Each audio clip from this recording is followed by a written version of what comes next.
Hello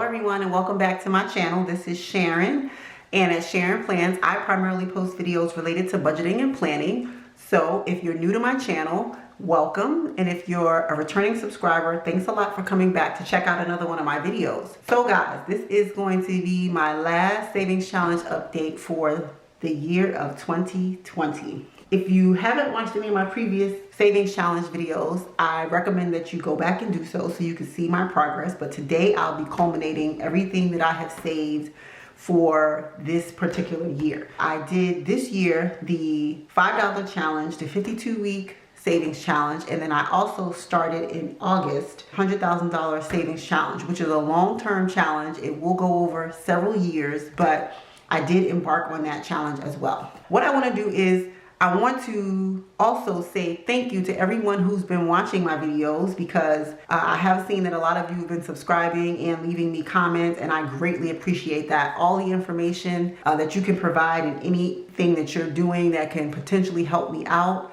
please continue to share. But I did want to answer just a couple of things that I had saw down in my comments. One of them being, where do I keep my money? So currently I'm keeping it just in a regular savings account as far as my $100,000 savings account goes. And the reason for that is the balance has not yet hit the minimums for a money market account. Now, the reason I'm keeping it there and I'm deciding to keep this cash liquid is because I want to have easy access to it. I do understand that it will suffer as far as gains, but I am willing to accept that because I know that there were several people having problems accessing funds like credit and things like that when the pandemic hit. And I just never want to find myself in that situation. So I just want to have access to more liquid funds in the event we ever need it. It's more of a security thing to me than it is one of gains. Other thing was about investing in the S&P 500 and exchange traded funds. Yes, I do have other investments that I do through my job as well as personal portfolio that do invest in the S&P 500 as well as exchange traded funds. So I do kind of have a rounded out portfolio. This is just extra. Everything I'm doing here in the savings challenge is extra. So I just wanted to put that out there just to make sure that anybody who saw those in the comments, I just wanted to speak on them. And like I said, please continue to keep the comments coming because I love the interaction, and everything that we speak about in the comments can definitely help. So having got that out of the way, let me get right into it. So I'm gonna start off with counting my $5 savings challenge. So I'm gonna set my binder to the side, and I've been saving my $5 savings challenge in this shadow box here, and it just says she works hard for the money. And I actually purchased these guys at the Dollar Tree. So they were very inexpensive. I didn't pay a lot for them, but yes, this is what I've been saving my money. And these are a couple of tens that I saved. I think I made change probably for some of the denominations for my sinking funds. So I'm just gonna set these to the side, but yes, here is my $5 savings challenge. And I almost feel guilty because I started this challenge and then I kind of lost momentum. But once I got serious about my $100,000 savings challenge, I started reinvigorating my $5. So I've been making pretty good progress toward the latter part of the year. So let's just go ahead and get this money counted up, and we're gonna see where we stand. It doesn't matter how much you make, it matters how much you save. And then we'll go ahead and start counting these fives. So we have 5, 10, 15, 20, 25, 30, 35, 40, 45, 50, 55, 60, 65, 70, 75, 80, 85, 90, 95, 100. So we have 100, then we have 5, 10, 15, 20, 25, 30, 35, 40, 45, 50, 55, 60, 65, 70, 75, 80, 85, 90, 95. This is 200, 5, 10, 15, 20, 25, 30. 35, 40, 45, 50, 55, 60, 65, 70, 75, 80, 85, 90, 95. This is 300. 5, 10, 15, 20, 25, 30, 35, 40, 45, 50, 55, 60, 65, 70, 75, 80, 85, 90, 95, 400. Yes, 400. 5, 10, 15, 20, 25, 30, 35, 40, 45, 50, 55, 60, 65, 70, 75, 80, 85, 90, 95, 500. 5, 10, 15, 20, 25, 30, 35, 40, 45, 50, 55, 60, 70, 80, 90, 600. Okay, so this is 600. This is 600.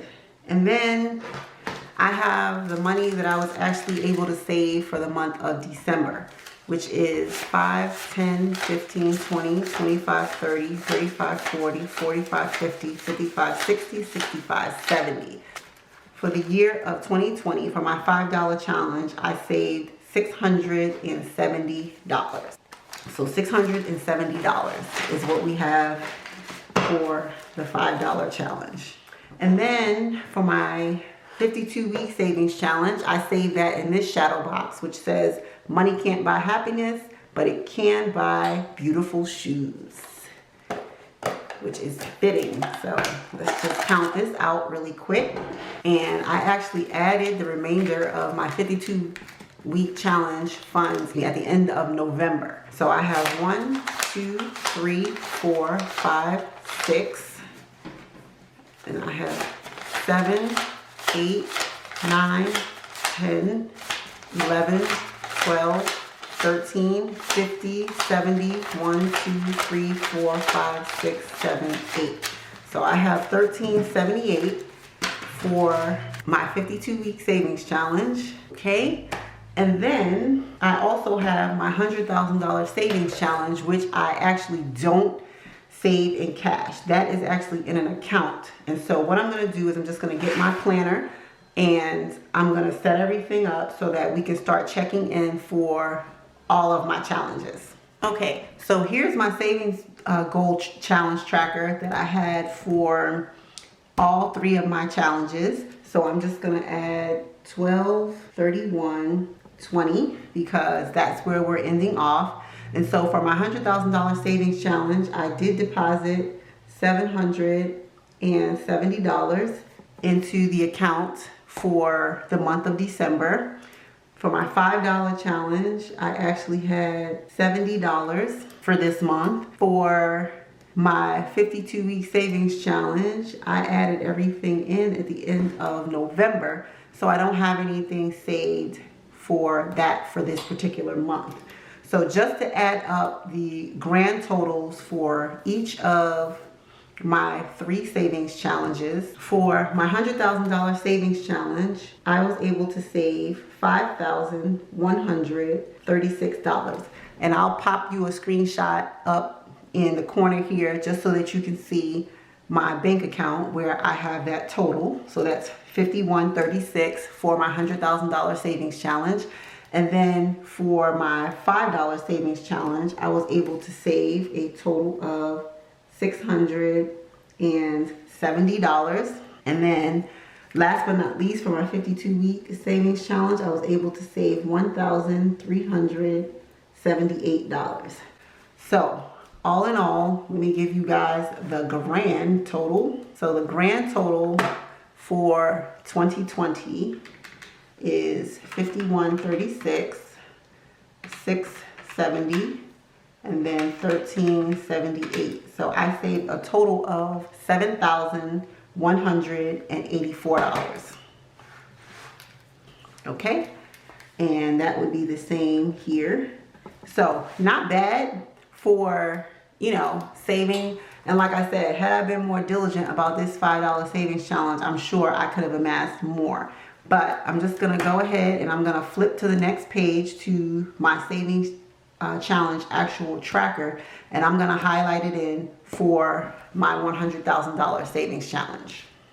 Okay, so here is my tracker. And since my total is $51.36, I am able to color in 2 squares. And this is my tracker. Each box represents $385 because I plan on putting in $385 per pay period to reach this goal in a 10-year time period. So if I can reach it faster, then I'm happy, but I am just as happy going at it at this pace, because I plan for it to be a marathon, not a sprint. Here is my tracker, and if you're interested in purchasing this tracker and any of the washi, you can check out my Etsy shop. It's listed in the description box below. I also have a low dollar savings challenge as well as a high dollar savings challenge. And really quickly, I'll flip just to show you what those look like laid down. So this is I did actually a custom for myself, which was a 5, 10, and a 20. But the actual sticker sheet will have a $1, $5, and a $10 challenge. And then the high dollar will actually have a $20, a $50, and a $100 challenge. And then you can use this side to track every month, and then or weekly, bi-weekly, however you decide to track it. And then here is your actual tracker to highlight. So if, like I said, if you're interested, check out the description box below and you can purchase them from my Etsy shop. Really quickly, I'm gonna flip back to my actual saving challenge, and I'm going to let you know how I plan to disperse this money. So now that we're back, I'm going to let you know how I plan to disperse the money. So the $5,136 that I have in my $100,000 savings challenge, because this is a multi-year challenge, I plan to continue to have this money in this account, and it will move forward into 2021. For my $5 savings challenge, I plan to divide this money up by 2, and I'm going to add it to my son's college funds. I have a 12-year-old and I have a 4-year-old. So this money will be split evenly between the two of them for their college funds. For my 52-week savings challenge, first, I plan on putting $1,000 of this money into my Bali fund, because if you watch my sinking fund videos, I do have a sinking fund for a Bali trip that I plan to take. Don't have a set date right now because of everything that's going on in the world. But when it's safe to travel, I plan on setting a date, hopefully in 2022, that my husband and I can take this voyage to Bali. The remaining $378, I plan on just using for myself. I believe that I have really worked hard on my money mindset this year and trying to be intentional about saving and not necessarily spending. So I originally started this fund because I planned to buy a Louis Vuitton GM agenda planner, but I totally changed my mind and I said that I am not going to do that. I'm instead going to save this money for an experience, as well as to maybe just pamper myself a little bit. Maybe I'm not really comfortable going to a spa or anything right now, but perhaps I will just get me some skincare stuff that I was thinking about getting, and just a couple of things like that. Just treat myself to a couple of items that I might have wanted throughout the year that I just, didn't get due to me trying to be diligent about staying on budget and saving. So that's how I plan on divvying up my money. If you haven't seen some of my other videos, I am planning to move to a disc-bound planner next year. I got a plum paper planner, and I'll be setting up my tracker. So I'll be carrying over my $100,000 tracker to my new planner, and I'll be restarting new savings challenges for 2021. So stay tuned so that you can find out what I plan on doing for the 2021 year. So I want to wish everybody a happy new year. I hope you've had a blessed holiday season, and I look forward to seeing you guys back here next year. Thanks a lot. Stay safe. Bye for now.